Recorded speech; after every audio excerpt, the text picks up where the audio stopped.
হযরত ওমর ফারুক রাদিয়াল্লাহু তাআলা আনহু একবার বাড়ি থেকে বের হয়েছেন কোথাও যাওয়ার জন্য। পথিমধ্যে বের হয়ে দেখতে পেলেন একজন জওয়ান সাহাবী গভীর কান্নায় ভেঙে পড়েছে। কান্নার কোয়ালিটি এত মারাত্মক, কান্নার কোয়ালিটি এত মারাত্মক যে কান্নার কোয়ালিটি দেখে হযরত ওমর ফারুকের মতো শক্ত দিলের মানুষ তার চোখের পানি নিয়ন্ত্রণ করতে পারে নাই। এত গভীর কান্নায় ভেঙে পড়েছে, যেই কান্নার কোয়ালিটি দেখে ওমর ফারুকের দিলটা এত শক্ত যে ওমর সম্পর্কে আল্লাহর নবী বলেন ওয়া আশাদুম ফি আমরিল্লাহি ওমর, আমার উম্মতের ভিতরে সবচাইতে শক্ত দিলের অধিকারী হলো হযরত ওমর। কেমন শক্ত দিল, একটা মাত্র উদাহরণ দিলেই বুঝে আসবে। ইসলামের প্রাথমিক যুগে কোন এক যুদ্ধের ময়দান থেকে কিছু কাফের মুসলমানদের হাতে বন্দী হয়ে এসেছে। পয়গম্বর আরবি মুহাম্মদুর রাসূলুল্লাহ এই কাফেরদের ব্যাপারে সাহাবায়ে কেরাম নিয়ে বসলেন পরামর্শের জন্য। সাহাবায়ে কেরামের কাছে পরামর্শ চাইলেন, ও আমার সাহাবীরা বলো, যাদেরকে আজকে যুদ্ধের ময়দান থেকে আমরা ধরে এনেছি এরা তো আমাদের আত্মীয় স্বজন, তাদের ব্যাপারে কি করা যায়? সাহাবীরা এক একজন এক এক রকমের পরামর্শ দিতেছিলেন। একজন সাহাবী বললেন, ও পয়গম্বর, আমার ব্যক্তিগত খেয়াল হলো এদের কাছ থেকে জরিমানা নেওয়া হোক, জরিমানা নিয়ে এদেরকে ছেড়ে দেওয়া হবে। আরেকজন সাহাবী বললেন, ও পয়গম্বর, আমার ব্যক্তিগত খেয়াল হলো এদেরকে 100 করে বেতের আঘাত করা হবে। এইভাবে সাহাবায়ে কেরাম পরামর্শ দিতেছিলেন। পরামর্শ দিতে দিতে হযরত ওমরের পালা চলে এসেছে। হযরত ওমর ফারুক রাদিয়াল্লাহু তাআলা আনহু বলেন, ও পয়গম্বর, আমার ব্যক্তিগত পরামর্শ হলো আজকে যাদেরকে যুদ্ধের ময়দান থেকে আমরা ধরে এনেছি হতে পারে এরা আমাদের আত্মীয়, কিন্তু পরিচয় এটা হবে না। এখন পরিচয় হবে এরা আল্লাহর দুশমন, আল্লাহর নবীর দুশমন, ইসলামের দুশমন, আর আমরা হলাম আল্লাহর গোলাম, ইসলামের সৈনিক। সুতরাং আজকে আমাদের আপনজনদেরকে আমাদের হাতে তুলে দিতে হবে, আর একটা তরবারি দিয়া আজকে ইসলামের জন্য আমরা আমাদের আপনজনদেরকে এখন আপনার সামনে জবাই করে দেব। হযরত ওমর ফারুক রাদিয়াল্লাহু তাআলা আনহু এমন বক্তব্য দেওয়ার পরে পৃথিবীর কোন মানুষের আর বুঝবার বাকি থাকে না হযরত ওমরের দিলটা কত শক্ত। আজকাল কোন ঠিক না বেটি, এত শক্ত দিল, বলতেছে আপন এটা দেখার কোনো টাইম নেই, আজকে আপনদেরকে আমাদের হাতে তুলে দেন ইসলামের জন্য।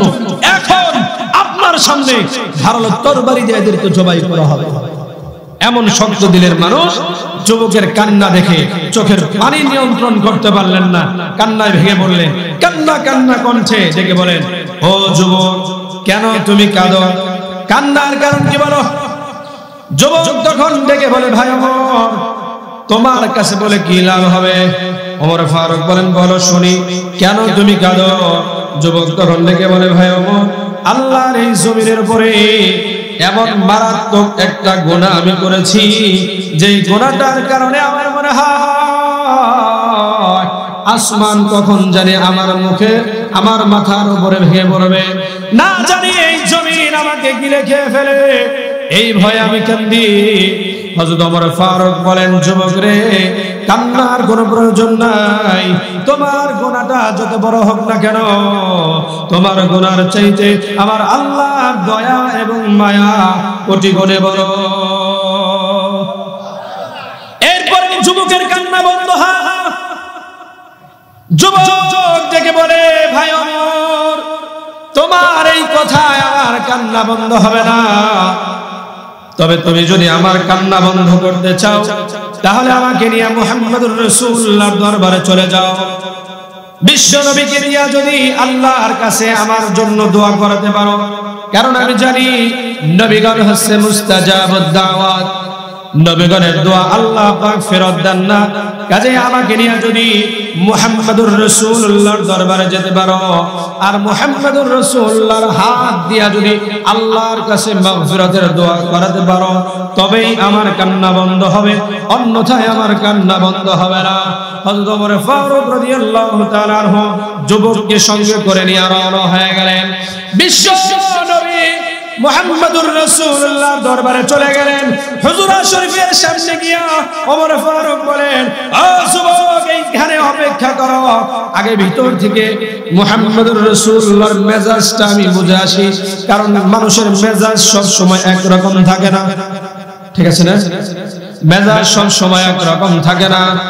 মেজাজ যদি খারাপ থাকে ভালো কথা বললেও তখন ভালো লাগে না, আর মেজাজ যদি একটু ভালো থাকে একটু মন্দ কথা বললেও ভালো লাগে। আওয়াজ করে বলেন ঠিক না ঠিক? নবী গোলাম মানুষ, এর জন্য তাদের মেজাজও সব সময় একরকম থাকতো না। ওমর ফারুক বলেন, যুবক, এইখানে অপেক্ষা করো, আমি ভিতরে গিয়ে আগে নবীজির মেজাজটা বুঝে আসি, তার মেজাজ কিরকম আছে। হযরত ওমর ফারুক রাদিয়াল্লাহু তাআলা আনহু আল্লাহর নবীর সামনে গিয়ে সালাম দিলেন। আল্লাহর নবী ওমরের দিকে তাকায় আশ্চর্য হয়ে গেছেন। ওমরের চোখ দিয়া পানি, গাল বেয়ে বেয়ে চোখের পানিগুলো টপ টপ করে জমিনে পড়তেছে। পয়গম্বর আরবি জিজ্ঞেস করলেন, ওমর, কেন তুমি কাঁদো? হযরত ওমর ফারুক ডেকে বলেন, পয়গম্বর, বাড়ি থেকে বের হয়েছিলাম কোথাও যাওয়ার জন্য, পথে মধ্যে বের হয়ে দেখতে পেলাম আপনার একজন জোয়ান সাহাবী গভীর কান্নায় ভেঙে পড়েছে। ও পয়গম্বর, আমি তাকে অনেক ভয় দিলাম, কান্না বন্ধ হলো না। আমি তাকে জিজ্ঞেস করলাম গুনার কথা, আমার কাছে খুলে বলে নাই, তবে আমার কাছে আপিল করেছে যুবককে এনে যদি আপনার দরবারে হাজির করে আপনার মাধ্যমে আল্লাহর কাছে গুনাহ মাফের আপিল করাতে পারি, তবেই যুবকের কান্না বন্ধ হবে, অন্যথায় নয়। পয়গম্বর ডেকে বলেন, আমার যুবককে কোথায় রেখেছো? ওমর ফারুক বলেন, বাহিরে নিয়ে আসো। যুবককে আল্লাহর নবীর সামনে হাজির করা হলো। আল্লাহর নবী জিজ্ঞেস করলেন, যুবক, কেমন গুনাহ তুমি করেছো? কোন গুনার জন্য কাঁদো? যুবক তখন বলেন, পয়গম্বর, এমন একটা গুনাহ আল্লাহর জমিনে আমি করেছি, আমার তো মনে হয় আল্লাহ রাব্বুল আলামিন আমার সেই গুনাহ ক্ষমা করবে না। মুহাম্মদুর রাসূলুল্লাহ যুবককে ডেকে বলেন, ও যুবক, তোমার গুনাহ নাকি আল্লাহর সৃষ্টিকুলের চাইতে বড় হবে নাকি? কেমন গুনাহ তুমি করেছো? তোমার গুনাহটা কি আল্লাহর এই সৃষ্টিকুলের চাইতে বড় হবে নাকি? যুবক তখন ডেকে বলেন, পয়গম্বর, আমি যেই গুনাহ করেছি আমার মনে হয় আমার গুনাহটা আল্লাহর সৃষ্টিকুলের চাইতে বড় হবে। পয়গম্বর নবী মুহাম্মদুর রাসূলুল্লাহ দ্বিতীয়বার বললেন, ও যুবক, তোমার গুনাহটা কি আল্লাহর আরশ আযমের চাইতেও বড় হবে নাকি? যুবক বললেন, হ্যাঁ পয়গম্বর, আমি যেই গুনাহ করেছি আমার তো মনে হয় আমার ওই গুনাহটা আল্লাহর আরশের চাইতেও বড় হবে। তৃতীয়বার পয়গম্বর নবী বললেন, ও যুবক, তোমার গুনাহটা কি আল্লাহর দয়া মায়ার চাইতেও বড় হবে নাকি? যুবক তখন পয়গম্বরকে আশ্চর্য করে দিয়া বললেন, ও পয়গম্বর, আমি যেই গুনাহটা করেছি আমার মনে হয় আমার গুনাহটা আল্লাহর দয়া মায়ার চাইতেও বড় হবে। যখন যুবক এই কথা বলে ফেললেন, মুহাম্মদুর রাসূলুল্লাহ চতুর্থবারে গিয়া বললেন, হাল কাতালতা নাফসা, তাহলে আমার তো মনে হয় তুমি কোন মানুষকে হত্যা করে এসেছো। মুসলমান চিন্তা করেন, পয়গম্বর প্রথম বলছেন তোমার গুনাহটা আল্লাহর সৃষ্টিকুলের চাইতেও বড় হবে। যুবক বলছেন, হ্যাঁ, আমার গুনাহটা আল্লাহর সৃষ্টিকুলের চাইতেও বড় হবে। পয়গম্বর দ্বিতীয়বার বলছেন, তোমার গুনাহ কি আল্লাহর আরশের চাইতেও বড় হবে? যুবক বলছেন, হ্যাঁ, আমার গুনাহ আল্লাহর আরশের চাইতেও বড় হবে। তৃতীয়বার পয়গম্বর আরবি বলছেন, তোমার গুনাহ আল্লাহর দয়া মায়ার চাইতেও বড় হবে। যখন যুবক বললেন হ্যাঁ, চতুর্থবারে গিয়ে পয়গম্বর যেই গুনাহর কথা উল্লেখ করলেন সেই গুনাহ হচ্ছে মানুষ হত্যা। সুতরাং বুঝতে হবে মানুষ হত্যা কত বড় জঘন্যতম অপরাধ। কথা বলেন ঠিক না বেঠিক? যুবক বলেন, না পয়গম্বর, আমি কোন মানুষকে হত্যা করে আসিনি। পয়গম্বর তখন বললেন, তাহলে আল্লাহর সাথে শিরক করে এসেছো। যুবক তখন বলেন, না পয়গম্বর, আমি আল্লাহর সাথে শিরক করে আসিনি।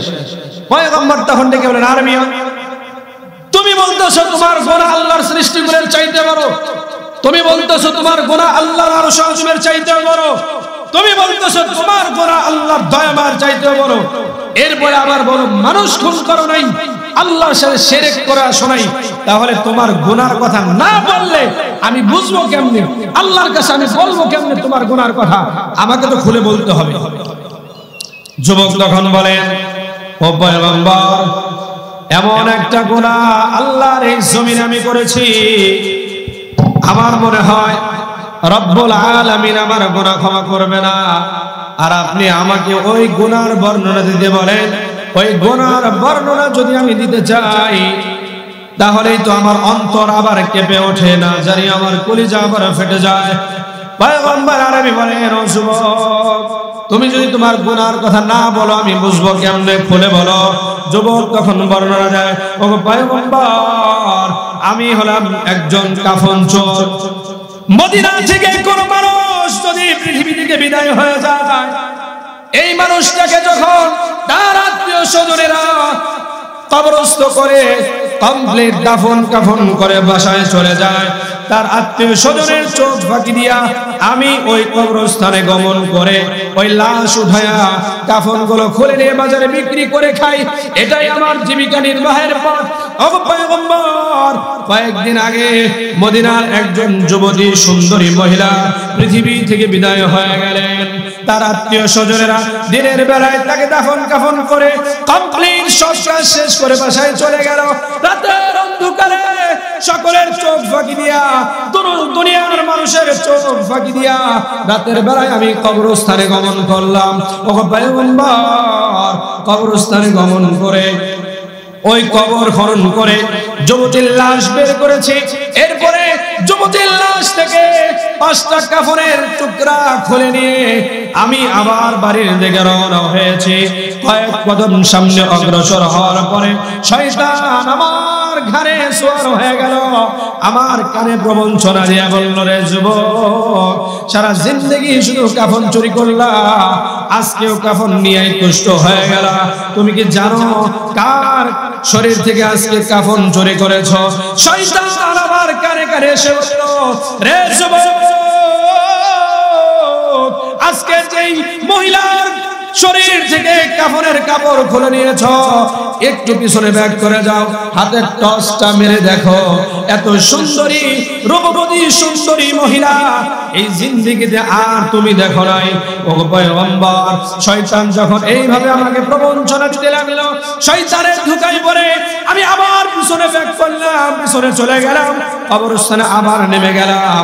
হাতের টসটা সুন্দরী মহিলার দিকে মেরে দেখি এত সুন্দর চেহারা আল্লাহ পাক ওই সুন্দরী মহিলাকে দিয়েছেন। পৃথিবী থেকে বিদায় হওয়ার পরেও সৌন্দর্য যেন চেহারার ভিতরে ঝলক মারতেছে, এত সৌন্দর্য আল্লাহ পাক দিয়েছেন। আমি মহিলার দিকে তাকানোর পরে শয়তান আবার আমার ঘাড়ে সোয়া হয়ে বলতে লাগলো, রে যুবক, এই যে সুন্দরী মহিলা নির্জনে গোপনে পেয়েছ, এমন সুযোগ আর জিন্দেগিতে আসবে না। সুতরাং আজকে যদি তোমার যৌবনের জ্বালা, যৌবনের চাহিদা, এই সুন্দরী মহিলার সাথে তুমি তোমার কামনা বাসনা পূরণ করো, পৃথিবীর কেউ দেখবে না, কেউ বাধা দিতে পারবে না, এমনকি এই মহিলাও বাধা দিতে পারবে না। এর চাইতে সুবর্ণ সুযোগ আর জিন্দেগিতে আসবে না। এইভাবে যখন শয়তান আমার কানে প্রবঞ্চনা দিতে লাগলো, ও পয়গম্বর, শয়তানের ধোঁকায় পড়ে এক পর্যায়ে আমি ওই সুন্দরী মহিলার সাথে জিনায় লিপ্ত হয়ে গেলাম। ও নবীজি, জিনা করতে করতে এক পর্যায়ে আমার পরিপূর্ণ তৃপ্তি হয়ে গেল। এবার যখন কাফনের কাপড় নিয়ে আমি বের হয়েছি, রওনা হয়েছি, কয়েক কদম সামনে অগ্রসর হওয়ার পরে গাইবি আওয়াজ আমি যেন শুনতে পেলাম, মহিলার কণ্ঠে আমাকে পিছন দিক থেকে ডেকে বলা হচ্ছে, রে যুবক, এইটা কেমন কাজ তুমি করলে? হাজার হাজার মাইয়িতের সামনে তুমি আমাকে উলঙ্গ করে দিলে।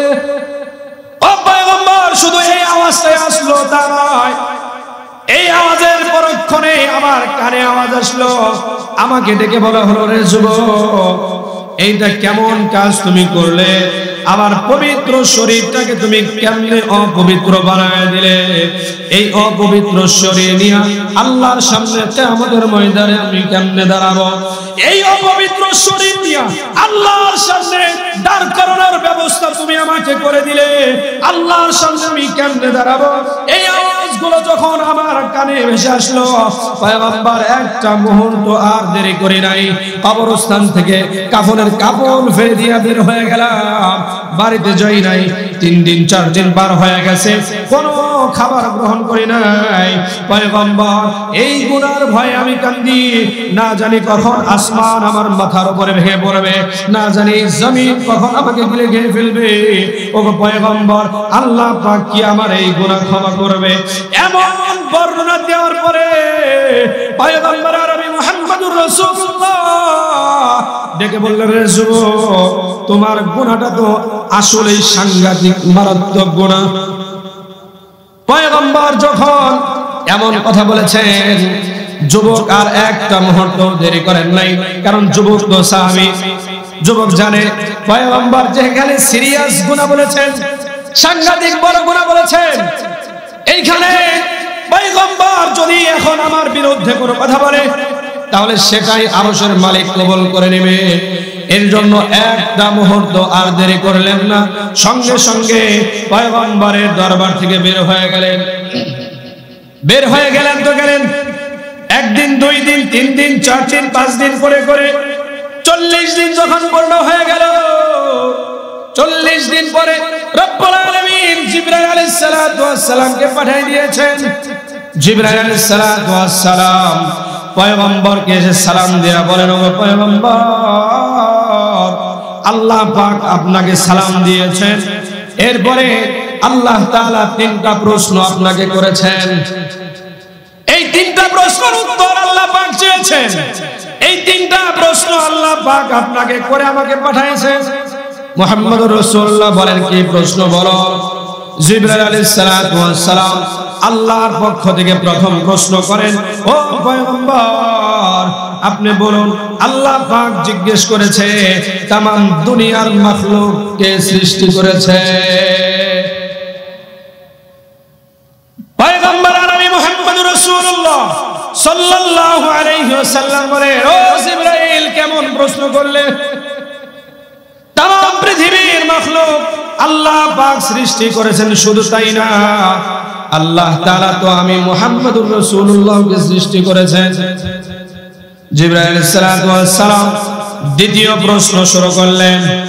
আল্লাহ তাআলা আপনার কাছে দ্বিতীয় নম্বরে যে কথা জানতে চেয়েছেন, আপনি বলুন, तमाम পৃথিবীর মাখলুকের খাবারের ব্যবস্থা কে করেন? तमाम পৃথিবীর মাখলুককে কে খাওয়ায়?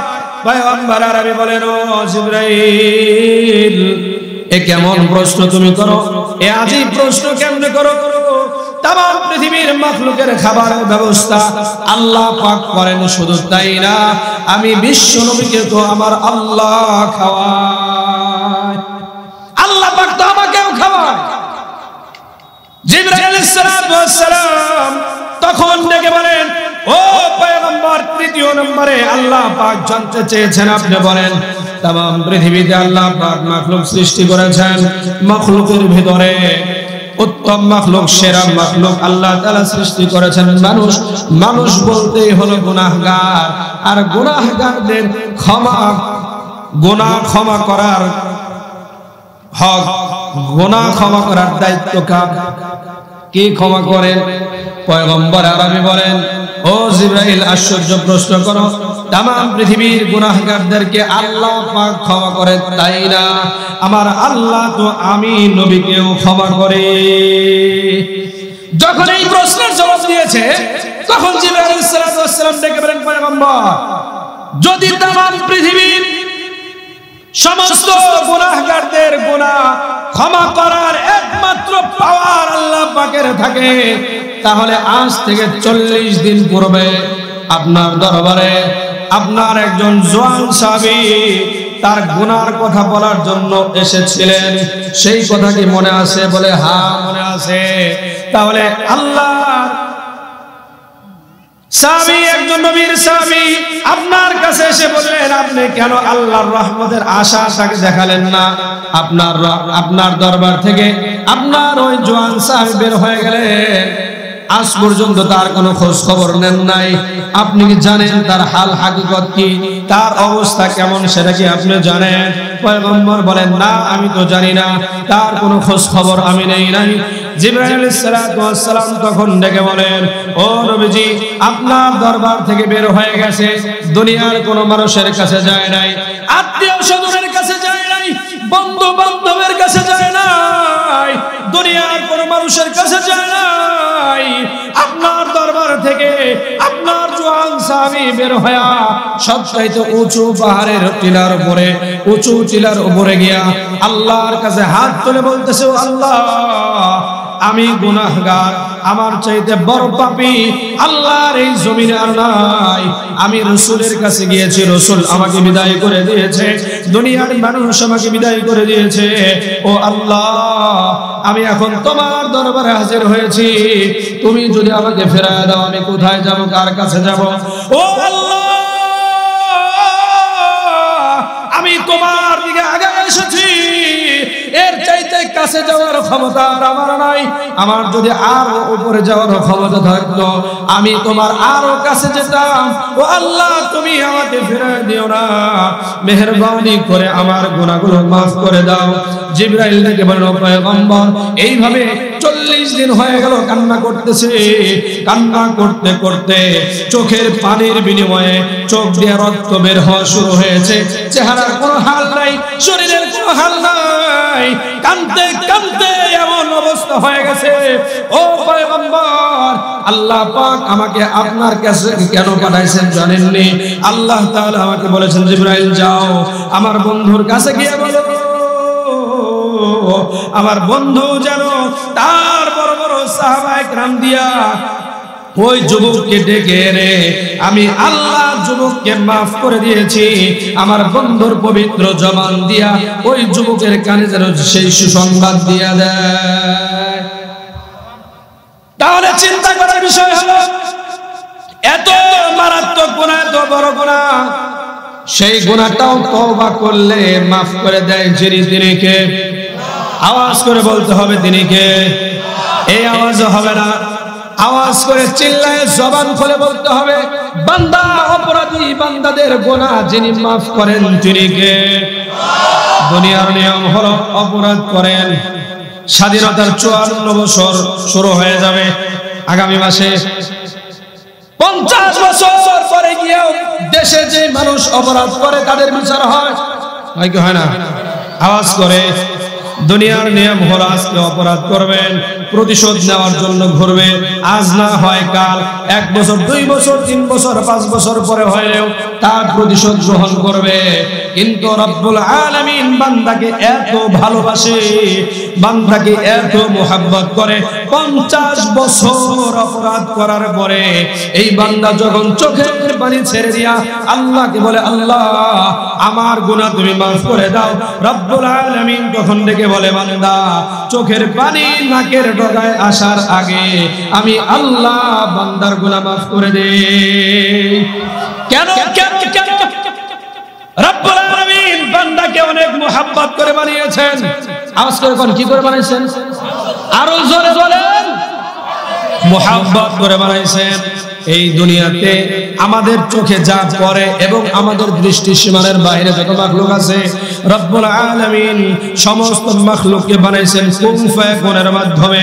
এই জমিন আল্লাহ তাআলা কুন ফায়াকুনের মাধ্যমে বানাইছেন, আসমান কুন ফায়াকুনের মাধ্যমে বানাইছেন, এই গাছপালা তরুলতা যা দেখেন সব কুন ফায়াকুনের মাধ্যমে বানাইছেন।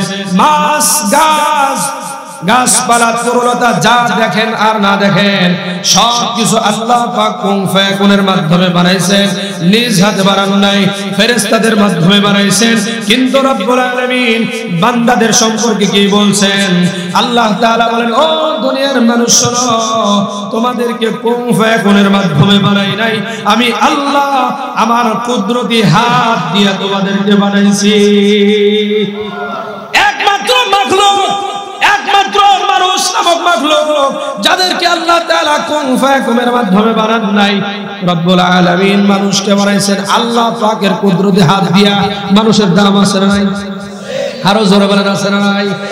একই কান, তামাম দুনিয়ার মানুষের দুইটা কান, আমার দুইটা কান, আপনাদের দুই কান, আমার দুই চোখ, আপনাদের দুই চোখ, আমার নাক আছে, আপনাদেরও নাক আছে, এরপরে আমার চাপ আছে, আপনাদেরও চাপ আছে, গাল আছে, ঠোঁট আছে, দাঁত আছে, সব আছে। এরপরে কোটি কোটি মানুষ দুনিয়াতে একই সময়ে বসবাস করে। একজনের নাকের সাথে আরেকজনের নাক মিলে না, একজনের কানের সাথে আরেকজনের কান মিলে না, একজনের চেহারার সাথে আরেকজনের চেহারা মিলে না। আরো গভীর ভাবে বললে একজনের ফিঙ্গারের সাথে আরেকজনের ফিঙ্গার মিলে না। ঠিক না ঠিক? আরো আওয়াজ করে বলেন ঠিক না ঠিক? কে সৃষ্টি করেছেন? জবান খুলে আল্লাহ পাক বলেন আমি বানাইছি, কুদরতি হাত দিয়ে তোমাদেরকে বানাইছি। শুধু বানাইছি তা নয়, আল্লাহ তাআলা বলেন ওয়াত-তিন ওয়াজ-যাইতুন ওয়া তুরি সিনিন ওয়া হাযাল বালাদিল আমিন।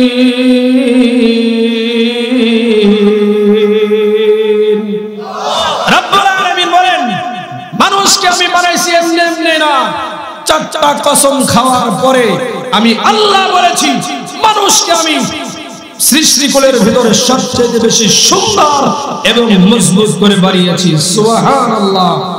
আল্লাহ তাআলা বলেন ওয়াত-তিন, তিনের কসম, ওয়াজ-যাইতুন, যাইতুনের কসম, ওয়া তুরি সিনিন, সিনাই পর্বতের কসম, ওয়া হাযাল বালাদিল আমিন। আল্লাহ তাআলা বলেন পবিত্র মক্কা নগরীর কসম। এই যে চারটা কসম খাইলেন, তিন, ওয়াজ-যাইতুন, ওয়া তুরি সিনিন, ওয়া হাযাল বালাদিল আমিন, এই চারটা কসম খাওয়ার পরে রব্বুল আলামিন বলেন লাকাদ খালাকনাল ইনসান ফি আহসানি তাকওয়িম।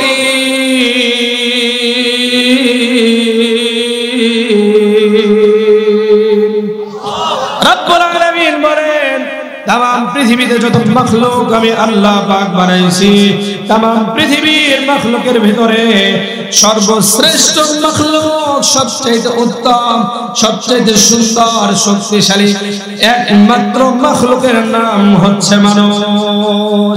সুবহানাল্লাহ বলেন, আরো চিৎকার করে বলেন সুবহানাল্লাহ।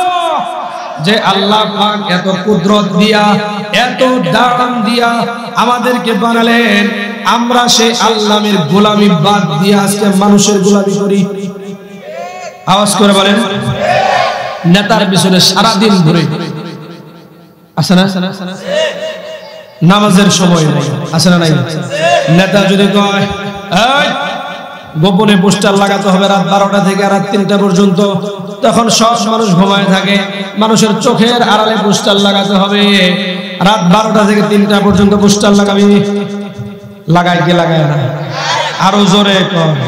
কিন্তু রব্বুল আলামিন বলছেন মানুষ যখন ঘুমায় যায় তখন তোমরা আল্লাহর জন্য জায়নামাজের মুসল্লায় দাঁড়াও, আল্লাহকে একবার ডাকো, রব্বুল আলামিন তোমাদেরকে যা দিবে, তোমার নেতা তোমার কাছ থেকে নেয় বেশি দেয় কম, তোমার কাছ থেকে সব নেয় কিছু মাত্র তোমাকে দেয়। আর আল্লাহ রাব্বুল আলামিন বলেন বান্দা তোর কাছে আমি কিচ্ছু চাই না, শুধুমাত্র আমার কাছে ক্ষমা চা, আমি আল্লাহ তোকে দুনিয়াও দেব, দুনিয়ার চাইতে দামি কোটি কোটি কোটি গুণ দামি জান্নাতের মালিক আমি আল্লাহ তোকে বানায় দেব। তামাম দুনিয়া বিক্রি করলেও জান্নাত, জান্নাত আল্লাহ রাব্বুল আলামিন বানিয়েছেন, ওই জান্নাতের ভিতরে যে হাজার হাজার জানালা আছে, জানালার ভিতরে হাজার হাজার শিক আছে, একটা শিকের মূল্য দেওয়া যাবে না। এত দামি জান্নাত আল্লাহ পাক আমাদের জন্য রাখছেন। এমনি দিয়ে দিবেন, এমনি এমনি দিয়ে দিবেন, কি মনে হয়? এমনি এমনি দিয়ে দিবেন? নামাজ রোজা সব আল্লাহর বিধান বাদ দিয়া নেতার পিছনে সারাদিন ঘুরলে দিবে? আওয়াজ করে বলেন আল্লাহকে ভুলে গিয়া দুনিয়ার পিছনে ঘুরলে আল্লাহ পাক বুঝে জান্নাত দিয়ে দিবে? মানুষ এত নিমুখ হারাম।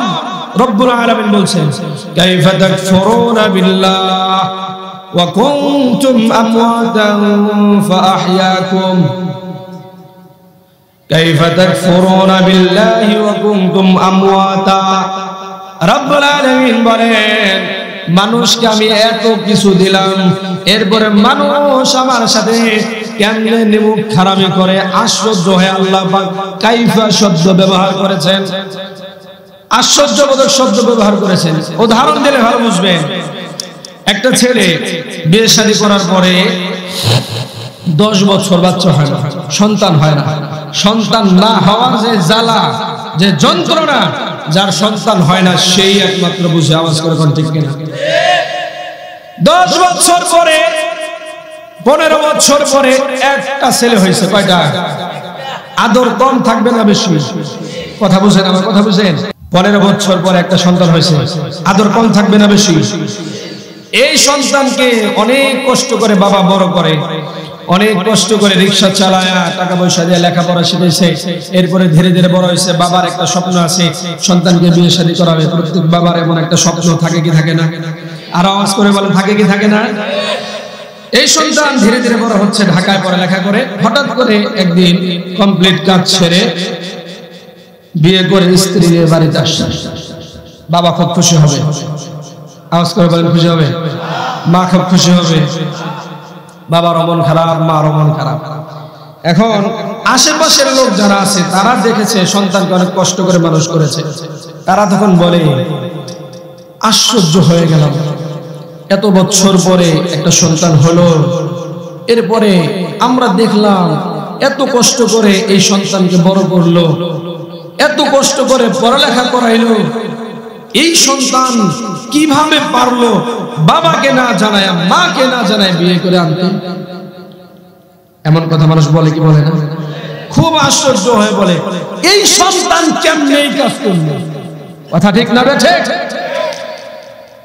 যখন মানুষ এইভাবে আশ্চর্য হয়ে বলে, রব্বুল আলামিন তেমন আশ্চর্য হয়ে বলেন, বান্দাকে হাত দিলাম আমি, পা দিলাম আমি, চোখ দিলাম আমি, কণ্ঠ দিলাম আমি, চলার ক্ষমতা দিলাম আমি, দুনিয়ার সব দিলাম আমি, অক্সিজেন দিলাম আমি, কার্বন ডাই অক্সাইড ছাড়ার পরে, এই বিষাক্ত বিষ ছাড়ার পরে সেগুলো গাছের পাতার মাধ্যমে আমার অক্সিজেন বানায় মানুষের জন্য আমি দিলাম।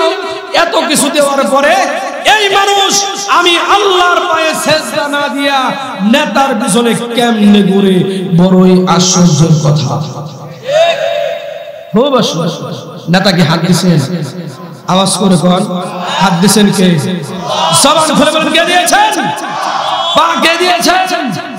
চোখ কে দিয়েছেন? নাক কে দিয়েছেন? মাহফিল আসার ক্ষমতা কে দিয়েছেন? আরো জোরে বলেন, কে দিয়েছেন?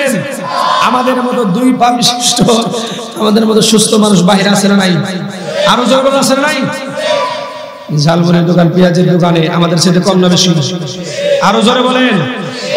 আসতে পারে নাই, আল্লাহ পাক আমাদের এনেছেন, ভালোবাসেন, এর জন্য এনেছেন। আলহামদুলিল্লাহ বলেন।